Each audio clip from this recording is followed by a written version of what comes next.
बुद्ध अपने शिष्य आनंद और स्वास्थ्य के साथ एक गांव से गुजर रहे थे। अचानक एक आदमी आया और उसने बुद्ध से पूछा कि बुद्ध, क्या ईश्वर है? बुद्ध ने पूछा, तुम्हें क्या लगता है? तो उस व्यक्ति ने उत्तर दिया कि मुझे तो लगता है कि ईश्वर है, पर आपका क्या ख्याल है? तो भगवान बुद्ध मुस्कुराए और कहने लगे कि बिल्कुल गलत लगता है तुम्हें। इस अस्तित्व में ईश्वर जैसी कोई चीज है ही नहीं। तो वो आदमी हाथ जोड़कर चला गया। कुछ दूर चलने के बाद एक दूसरा आदमी आया। उसने बुद्ध से पूछा कि बुद्ध, मैं कई दिनों से परेशान हूँ। मुझे लगता है कि ईश्वर की बातें सभी बकवास हैं। तो बुद्ध हंसे और बड़े प्रेम से कहा, तुम्हें बिल्कुल गलत लगता है। इस अस्तित्व में सिर्फ ईश्वर ही है और कुछ नहीं। जरा देखो तो, आंख बंद तो करो, खोजो तो। इस उत्तर को सुनकर उनके शिष्य आनंद और स्वास्थ्य आश्चर्य में पड़ गए कि एक ही सवाल और दो उत्तर। अब शाम हो गई थी। बुद्ध विश्राम के लिए रुक गए। तभी एक आदमी घबराया हुआ आया और बुद्ध के पास आकर जोर से कहा कि बुद्ध, क्या ईश्वर है कि नहीं? मैं परेशान हूँ, मैं खोज रहा हूँ, मार्गदर्शन करें। तीसरे आदमी के सवाल पर बुद्ध चुप रहे, कुछ नहीं बोले। उन्होंने मौन होकर अपनी आंखें बंद कर ली। अब आनंद और स्वास्थ्य के आश्चर्य का ठिकाना ना रहा। वो सोचने लगे कि एक जैसे तीन सवाल और अलग अलग जवाब। उन दोनों को बुद्ध की ये चुप्पी हैरान कर गई। आदमी के जाते ही आनंद ने उनसे पूछा कि सुबह जब उस पहले व्यक्ति ने पूछा था तो आपने कहा कि हाँ, दोपहर में जब दूसरे आदमी ने कहा तो आपने कहा कि नहीं, और शाम को आप मौन रहे। भगवान, तीन आदमी एक ही तरह के सवाल लेकर आए, लेकिन मैं हैरान हूँ कि आपने तीनों को अलग अलग जवाब दिए। मुझे कुछ समझ में नहीं आ रहा है। तो भगवान बुद्ध मुस्कुराए और कहने लगे कि आनंद, जो पहला व्यक्ति आया था उसने मान लिया था कि ईश्वर है, तो मैं उसकी मान्यता को मिटा देना चाहता था कि वो खोजना शुरू करे। ईश्वर है ये मानकर बैठ ना जाए, वो सत्य तक पहुँचे और उसका अनुभव करे। और दूसरे व्यक्ति ने भी मान लिया था कि ईश्वर की बातें कोरी बकवास है। मैंने उसकी धारणा को भी मिटा दिया ताकि वो भी खोजे कि ईश्वर है कि नहीं।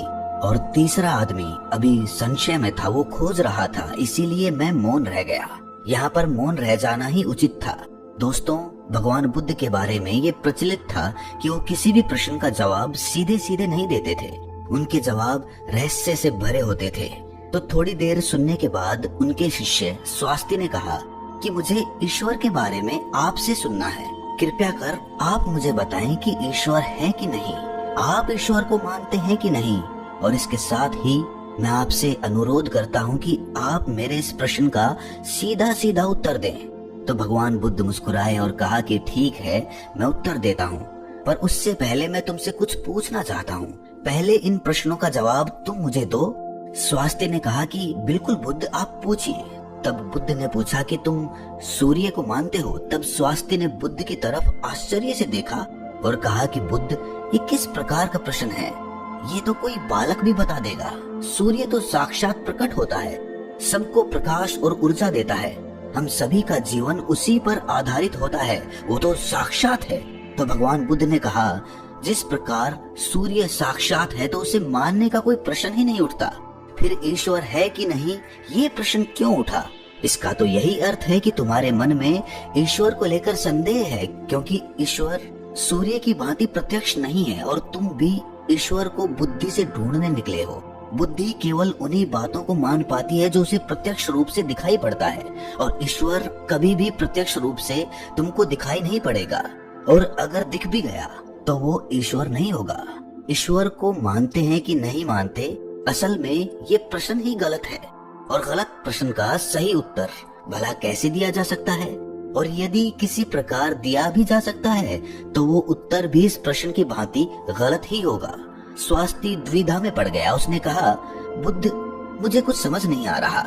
तब भगवान बुद्ध ने कहा कि ईश्वर को माना नहीं जा सकता, बल्कि ईश्वर को जाना जा सकता है। अगर तुम्हारा प्रश्न ये होता कि मैं ईश्वर को जानना चाहता हूँ, तब मैं तुम्हारी मदद कर सकता था। इस संसार में कुछ भी मानने वाले लोग जानने से चूक जाते हैं, उनका विकास रुक जाता है। जिनका स्वयं का कोई बोध नहीं होता, वो सत्य क्या है कभी नहीं जान पाते।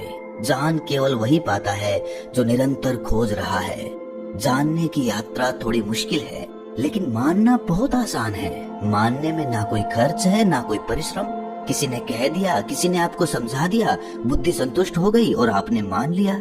लेकिन मानकर रुक जाने वाले लोग इस संसार के सबसे अभागे प्राणी हैं।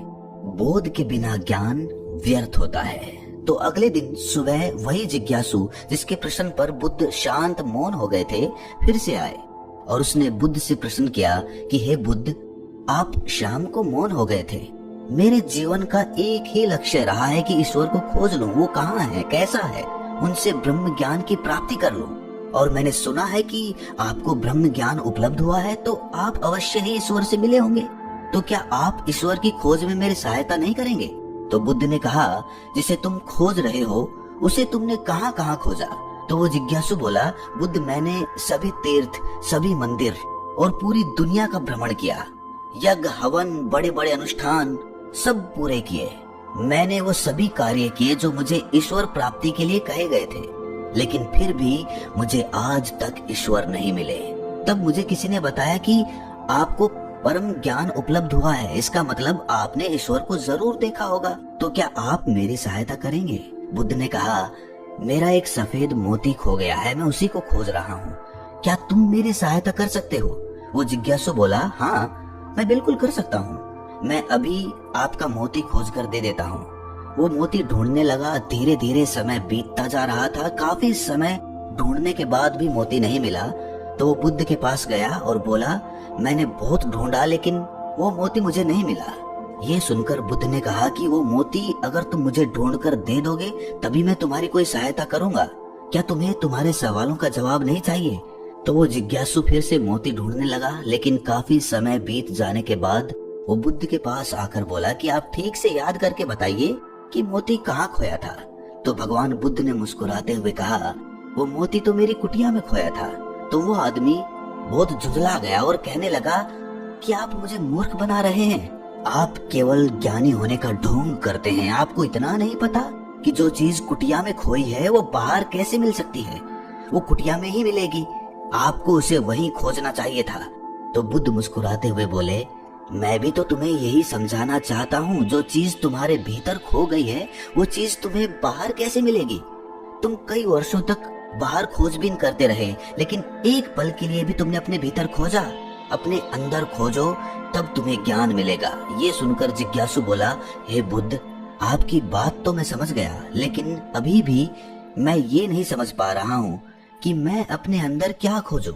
बुद्ध बोले, तुम अपने ईश्वर को खोजना चाहते हो ना, पर क्या तुमने कभी अपने आप को खोजा है? जिज्ञासु बोला, बुद्ध, मैं अपने आप को जानता हूँ।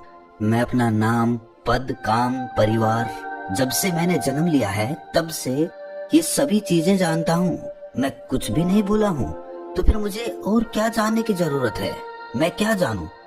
तब बुद्ध ने कहा, अभी बताओ, इस समय तुम्हारे सबसे नजदीक कौन है? जिज्ञासु बोला, इस समय तो आप ही मेरे नजदीक हैं। बुद्ध ने कहा, उससे भी ज्यादा नजदीक कौन है? उसने कहा, आपसे ज्यादा नजदीक तो हवा है। बुद्ध ने कहा, हवा से ज्यादा नजदीक क्या है? जिज्ञासु सोचकर बोला, हवा से ज्यादा नजदीक तो मेरे वस्त्र हैं। तब बुद्ध ने कहा, और इन वस्त्रों से ज्यादा नजदीक क्या है? तब जिज्ञासु बोला, इससे ज्यादा नजदीक तो कुछ भी नहीं है। तब बुद्ध ने कहा, अपनी आंखें बंद करो, बिल्कुल शांत होकर अपने भीतर खोजो, तुम्हारे भीतर क्या है? विचारों को हटा दो और ध्यान दो, तुम्हारे नजदीक क्या है? थोड़े समय बाद बुद्ध उससे पूछते हैं, तुम्हारे सबसे नजदीक क्या है? जिज्ञासु बोला, पहले ऐसे लगा मेरी सांसें मेरे सबसे ज्यादा नजदीक हैं, लेकिन धीरे धीरे मेरी सांसें मुझसे दूर होती चली गईं। फिर मुझे लगा कि मेरी दिल की धड़कन मेरे सबसे ज्यादा नजदीक है और वो भी धीरे धीरे मुझसे दूर हो गई। मैं खुद से ही दूर हो गया। मुझे अलग अनुभव हुआ, मैं कहीं नहीं हूँ फिर भी हूँ। बुद्ध, मैं इस चीज को अभी भी नहीं समझ पा रहा हूँ, ये क्या है? बुद्ध मुस्कुराए और कहने लगे कि अब तुम सही खोज कर रहे हो। शीघ्र ही तुम्हें तुम्हारा मोती मिल जाएगा। वो जो तुम्हें समझ नहीं आ रही थी वो समझ आ जाएगी। ये सुनकर जिज्ञासु ने बुद्ध से अपनी अभद्रता के लिए माफी मांगी और उनका आभार व्यक्त किया कि आपने मुझे ज्ञान का रास्ता दिखाया। तो ईश्वर को मानो नहीं, जानो। जब तुम ईश्वर को जान जाओगे, उसका स्वाद चख लोगे, तब तुम भी उस बात को किसी को बता नहीं पाओगे, उस ईश्वर की सीधी व्याख्या नहीं कर पाओगे। लेकिन दूसरों को ईश्वर का स्वाद चखाने में मदद कर सकोगे। बुद्ध तत्व संबंधित प्रश्न जैसे ईश्वर व आत्मा, इनसे संबंधित प्रश्नों से बचा करते थे, उनका उत्तर नहीं देते थे। और अगर कहीं विवशता पड़ी, उसका उत्तर देना पड़ा, तो वो उदाहरण के माध्यम से समझाने का प्रयास करते थे। जिन्होंने भी ईश्वर का वर्णन किया, उनके अनुयायियों ने अलग अलग समुदाय बना लिए और अपने ईश्वर को सही और दूसरे के ईश्वर को गलत मानने लगे। बुद्ध इस बात को जानते थे, इसलिए कई बार उन्होंने ईश्वर को नकारा था। उन्होंने ईश्वर को इनकार इसीलिए किया ताकि आपकी प्यास और गहरी हो सके और आप स्वयं उसे जाने। उन्होंने सदैव कहा है कि मेरे या किसी के कहने को मानो नहीं, स्वयं अनुभव करो। दूसरों के कहने या सुनने से धारणा उत्पन्न होती है और धारणा खोज में सबसे बड़ी बाधा होती है। बचपन से ही सभी को सिखाया जाता है कि यही हमारे इष्ट हैं, यही हमारे भगवान हैं, और इसीलिए वो बच्चा जो कि खोजी हो सकता था, जो जिज्ञासु हो सकता था, उसकी जिज्ञासा वहीं पर समाप्त हो जाती है और वो बच्चा जीवन पर्यंत उन कर्म कांडों में लगा रहता है जो कि दूसरों ने उसे बताए थे। वो खुद का मार्ग कभी तलाश ही नहीं पाता। और यही धारणा पीढ़ी दर पीढ़ी हर धर्म में चली आ रही है और इसीलिए ईश्वर को तलाशने वाले लोग बहुत कम बचे हैं। बुद्ध हमेशा कहते थे कि मानना तो बहुत आसान है, किसी ने कहा और आपने मान लिया, इससे आपकी खोज हमेशा के लिए समाप्त हो गई। अगर आपको सच में खोजना है तो उसके लिए आपके मन में संशय होना चाहिए। संशय होगा तभी सवाल उठेंगे और सवाल उठेंगे तभी आप किसी को जान पाओगे। वो तो सारी धारणाओं से परे है, क्योंकि धारणा बुद्धि का ही अस्तित्व होता है और बुद्धि से उसे कभी जाना ही नहीं जा सकता। अगर उसे जानना है तो बुद्धि के पार जाना होगा और बुद्धि के पार जाने के लिए आपको अपनी धारणा यहीं पर मिटा देनी होगी। हम अपनी पहचान अपने धर्म, अपने नाम, अपने कुल या अपने परिवार से करते हैं, लेकिन ये सारी पहचान ऊपरी होती है, बाहरी होती है, दुनिया के लिए होती है। लेकिन भीतर से जब हम खुद को झांकते हैं, खुद को पहचानने का प्रयास करते हैं, तो हम ये पाते हैं कि हम खुद से ही अनजान हैं, हम खुद को पहचानते ही नहीं हैं। मैं कौन हूँ? यही सवाल अपने आप से बार बार पूछने पर आप अपने भीतर उतरते हैं। रमण महर्षि, जो कि एक बहुत बड़े दार्शनिक हुए हैं, बहुत बड़े संत हुए हैं, वो यही ध्यान अपने शिष्यों से करवाते थे।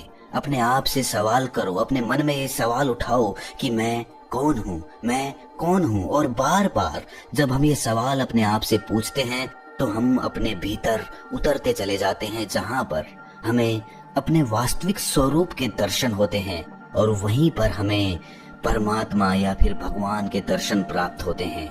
ईश्वर वहीं पर बसता है। तो दोस्तों, कैसी लगी ये व्याख्या आपको? कमेंट सेक्शन में जरूर बताना। कोई प्रश्न हो तो भी कमेंट्स में जरूर पूछना। तो मिलते हैं अगली वीडियो में। अगर चैनल पर पहली बार हैं तो चैनल को सब्सक्राइब करें, नोटिफिकेशन बेल को प्रेस करें और अपना ख्याल रखें।